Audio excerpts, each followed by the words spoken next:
So, following up on the previous question, how would the Yamanaska Yoga online course enable you to overcome fear and become courageous? I like to go back to an anecdote where I was a witnesser of a certain happening. So we had an ashram school, and there were a lot of boys between the ages 6 to 12 or 13. And once a medical officer had come, and he was giving vaccination to the boys. And one particular boy, I was watching, most of the boys went through it without making any fuss, and they were not screaming. But one particular boy, he started screaming and crying very loudly. He just saw the injection, and he was traumatized by it. And I said, but the needle has not even touched your skin, man. Why are you screaming like this? So obviously, there is a memory and there is a thought which has kind of popped up and which has become very alive to him. And he does not want to have a repetition of that incident. And if that boy were an adult, even an adult can have this kind of episodes of fear, then one has to actually, I say that you have to know yourself, and that's foundational. And in knowing yourself, there are hundreds of aspects of yourself which you have to know, including the dark patches which you may have, like fear is one thing. And then if there's a particular thought, then don't you think that you've got to sit very quietly in a chair or lie down in yoga nidra and invite that thought and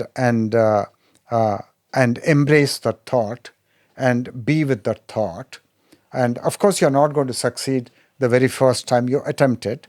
But don't you think after 2 or 3 failed attempts that you will get over the obstacle and you will be able to embrace the thought and be one with the thought, after which the fear would have gone? Don't you think that will happen? Maybe I guess some events maybe take longer than 2 or 3 times, but True. yes, True. maybe if you don't go through that Yeah. exercise, it's and it's that teaching has been there for thousands of years, and True. in Buddhism that is retrocognition, to try to go over the events of your day or traumatic events as if you're watching a movie without observing yourself, how you are connected and what fears and emotions come up, and this is what I believe you are taking up from the teachings of J. Krishnamurti, no? Yes, and the teaching comes to you in the form of a sutra, but then you have to ultimately apply it to yourself. Yes, of course. And in applying it to yourself, you're not going to straight away succeed. There will be 1 or 2, 3, 4 failed attempts, and then you've got to get that skill, which comes from deep attention, undivided attention. And then you will be able to get over that fear, and you may start laughing at yourself because it is such a trivial thing, and just coming from your reaction. And I've seen also another instance, the fear of water in small children, and you take them to the beach. Now, they're new to that water, the surging waves of water, and sometimes it comes over their head because they're short. Children are short, and they're totally overwhelmed because it's a new experience, and they think they're going to die or something. I don't know, but the whole experience is new and overwhelming because of the size of it. And so the moment next time you take them to the water, and the waves are breaking on the beach, but now before the waves come and actually touch your feet, they run away from the beach. They run away. You don't actually have that encounter with that invading water which is coming.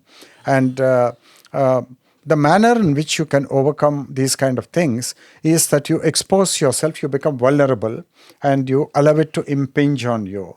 And then you see that it's such a small thing, it's nothing big, and the fear will go. And there's a systematic way of going about it, where the teacher has to be very patient and has to do the hand holding in the beginning, and then people will learn it sooner or later. And just one minor aspect of knowing yourself.